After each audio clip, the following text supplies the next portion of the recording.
Penny and I lay in bed and read, as we did every night before bed. I am a hunting catalog, and my wife has been reading a trashy romance novel for 2 years now. The kind that featured a bare-chested Adonis on the cover, his blonde mane blowing in the wind as he clutched a scantily clad girl with huge, heaving breasts. Penny broke the silence with a question that will ring in my ears forever. What would you do if you found out that I was having an affair? I didn't say a word. I just reached over to the nightstand, pulled out my special .38, took the safety off and fired, blowing a hole right between my wife's eyes. In fact, the bullet tore through the 16x24 glamour photo she gave me for my birthday last year. There's a nice hole in the wall behind it, and the vinyl siding will need to be fixed as well. Damn, that little gun was loud. Without protection, my ears were ringing. Penny, to put it politely, stained the sheets. When she calmed down enough to speak, she screamed, "Are you crazy? Why the hell did you do that?" She was still shaking. To answer your questions in order, first of all, no, I'm not crazy. And secondly, to show you what would happen if you ever cheated on me, only I would shoot your pretty face and not your picture. But first, I will make you watch me execute the cheating bastard who desecrated our marriage vow. Suffice it to say that I knew for sure that at 11 in the morning she would be committing adultery with her boss, one Roger Lamphere, 57, in our bed. When I arrived home at 11:10, my heart was pounding with joy because the driveway was empty. I prayed that my facts would be wrong. However, I needed to get inside to make sure no one was home. Our house has a side garage, and I was able to pull into the driveway without being seen from the master bedroom. When I opened the garage door, I almost threw up. Next to Penny's BMW stood someone else's black Mercedes. I knew what I had to do. I took a deep breath and calmly loaded the 12-gauge pump-action shotgun with 6 high-velocity rounds. These were duck rounds that spat out steel that was shot over 100 feet into the air. I made a circle and slowly opened the door. On the floor of the Italian marble hallway lay a pile of discarded clothes that Penny simply had to have. Fury boiled over when I saw my birthday present for her hanging from the railing, a pair of lace panties and a bra that my wife had yet to wear for me. As I walked up the spiral staircase, I heard them having sex like animals in our marital bed. No words, only guttural sounds, like two lovers who cannot speak. The door was open, and I could see Lamphere pounding my wife and his fat white ass shaking with every thrust. I waited until he stood up straight and then walked up behind me so Penny wouldn't see me. I really wanted it to be a surprise. Once he had a good rhythm, I aimed the gun about 6 inches from the base of his skull and pulled the trigger. Fire erupted from the barrel, and 100 pea-sized steel pellets pierced his head. I was amazed to see his body give 2 more thrusts before collapsing onto Penny. I think it took his brain a while to tell his body that it was going to spend eternity in a disgusting box. Penny let out a single scream as the bright red blood and gray matter of his brain sprayed onto her. Then she fell silent. She fainted. I had never killed anyone before and didn't know what to do. I really wanted to talk to Penny before I executed her. So I rolled the dead bastard off her and onto the floor. The bullets made a neat hole about 1 inch in diameter in his forehead. Until today, every dead person I have ever seen has been made up by an undertaker to look like they are sleeping. No, Lamphere looked very dead and would not be buried in an open casket. He fell to the floor with a thud, and then I saw that his eyes were still wide open and looking at me. I have to admit this made me nervous, so I pulled the blanket off the bed and threw it over the corpse. After a few minutes of waiting, I started to get impatient. I went to the bathroom, poured a glass of cold water, and splashed it on Penny's face. She sat down and shook her head. She seemed to be trying to figure out if it was all a bad dream. She realized this was not the case when she ran her hand over her face and found Lamphere's blood on her hand. I could see that she had realized the reality of her predicament by the sheer horror in her eyes. She tried to scream, but fear did not allow the sounds to escape. The only sound was her gasping for air, like an asthmatic trying to take a breath. All too soon, it gave way to her banshee-like screams. I was starting to worry that I wouldn't have the heart to shoot her.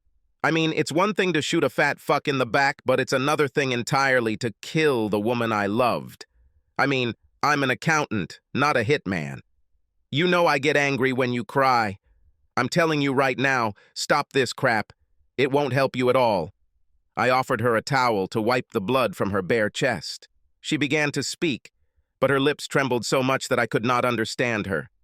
I told her to calm down and take a deep breath, because I wanted to hear what she had to say. After a couple of minutes, I was finally able to make out, "I will die. Remember what I told you? What I would do if you had an affair?" She nodded her head. "Can you give me one reason why I shouldn't kill you?" She had the most perplexed expression on her face, as if she was rummaging through the depths of her mind to find the wonderful words that would commute her death sentence. Finally, she muttered, "No. You've been my wife for 7 years, so I'll give you 7 minutes to make your peace with God. I warn you, if you decide to talk me out of murder, I will blow your head off at that very moment." I looked at my watch and said, "Time has passed." Penny closed her eyes, and I assumed she was praying because I could see her lips moving. Then she opened her eyes and moaned pitifully. 5 minutes. I'm so sorry. I screwed up. I'm a slut. 4 minutes. Penny fell silent. I wonder what I would do if I only had 4 minutes to live. I looked at my watch. 3 minutes. Matt, I'm so scared. Me too. Tears rolled down my cheeks. 2 minutes. Will it be very painful? Close your eyes. You will open them in heaven. Penny began to sob louder, but finally managed to say, "Please shoot me in the chest, not in the face." I nodded and pointed the gun at her heart. "Goodbye." The characteristic metallic sound with which the shutter clicked, firing a 12-gauge cartridge, echoed throughout the room. "I love you.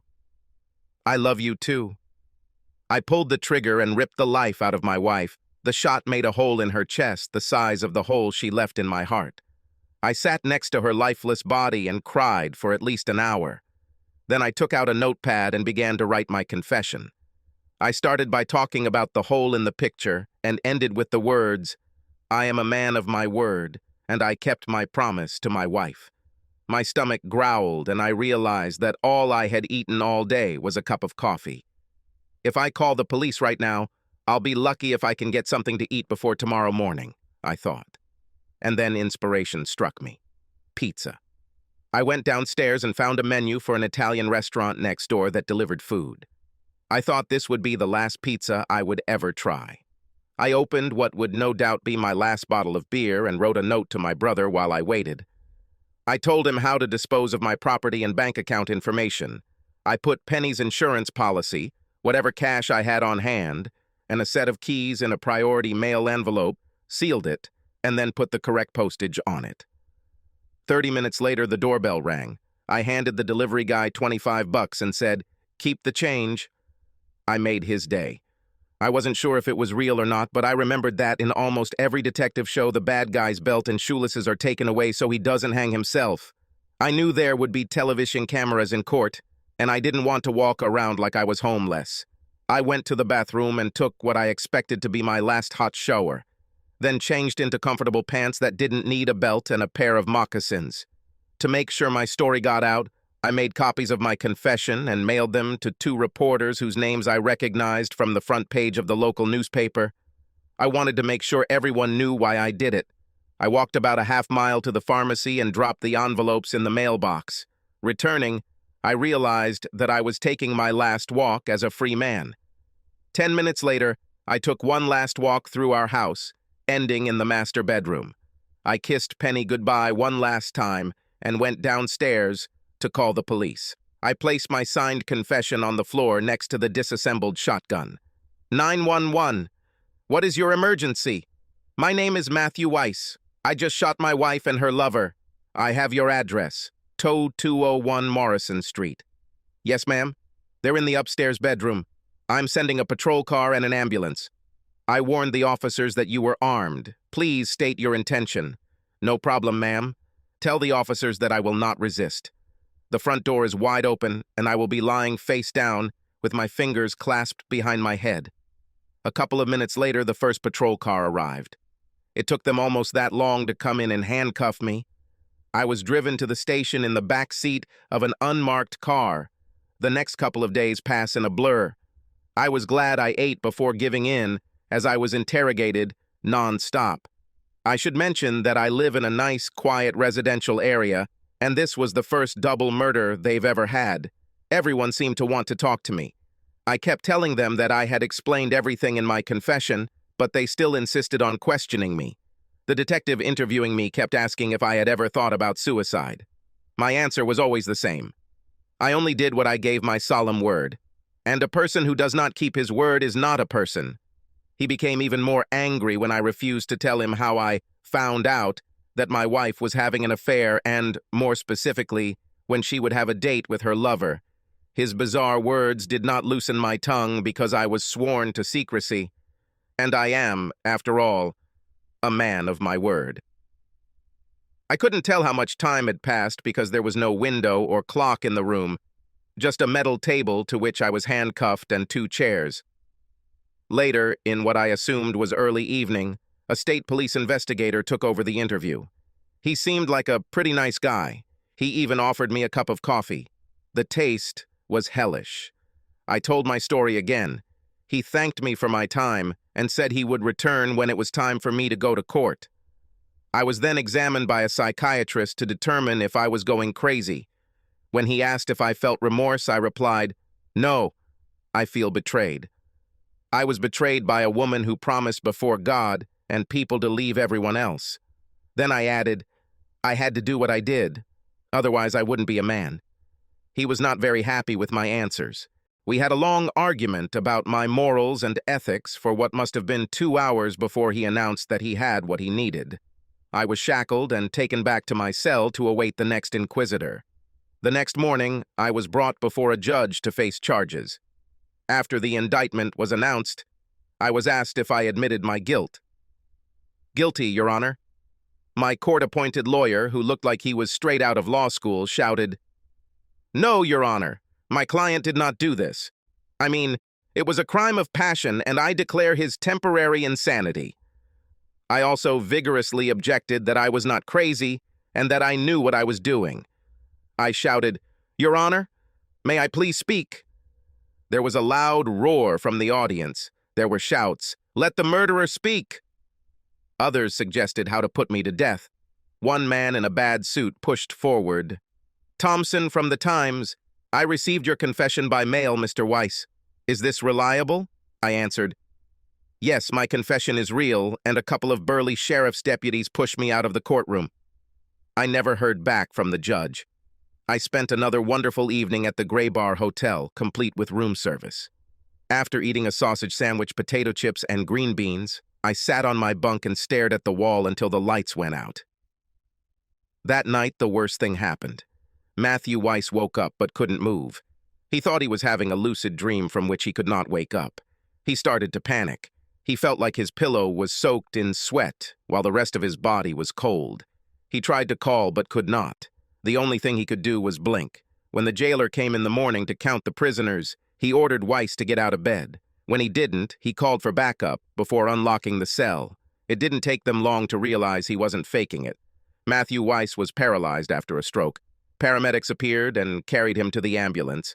He was taken to County Hospital with his right wrist handcuffed to a gurney. The next thing he knew, he was lying in a bed with a web of wires and tubes connected to him. He overheard someone explaining that he had had a massive stroke, but it looked like he would live. 6 months later, he could move his left arm enough to feed himself. He didn't say anything else. The county doesn't spend much money on physical rehabilitation for convicted killers. So Matthew Weiss spent the rest of his life sitting in a wheelchair, staring at a wall. Sometimes the minimum wage intern would turn on the TV. It didn't matter because he lived in his mind, reliving his marriage, fast-forwarding to the bad times and dwelling on the good. He also had great philosophical disputes regarding his final judgment. He was convinced that he would be reunited with his wife. 10 years later, the angle of death took the soul of Matthew Weiss. He died with a smile on his face. When a reporter called to tell Mrs. Lamper that her husband's killer had died, She smiled, too. She smiled because her secret died with him. No one will ever know that it was she who made the phone call that forced Matthew to prove that he was a man of his word.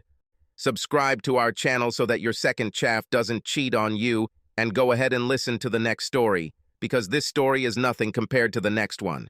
If you're under 18, don't even think about listening to the next one.